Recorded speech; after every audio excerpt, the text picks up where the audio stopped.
一只中年雄性小伙正准备走他的发财之路，突然遇到你们这些老六，一看我视频就数落我什么人为财死，鸟为食亡，什么要钱不要命，吓得我一哆嗦，生怕吃不上晚上那顿拉面还要加蛋。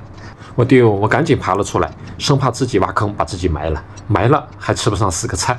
为了堵住你们那悠悠重口，为了余生我还能讨个貌美如花的老婆，胆小的我果断放弃了挖了那36个半小时的发财坑。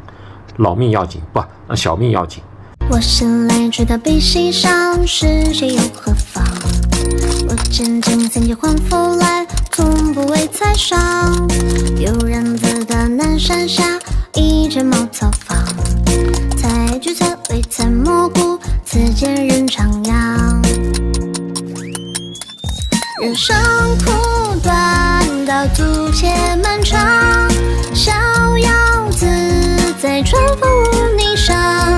即使醒了后不思量，令我浅笑，笑去意悠扬。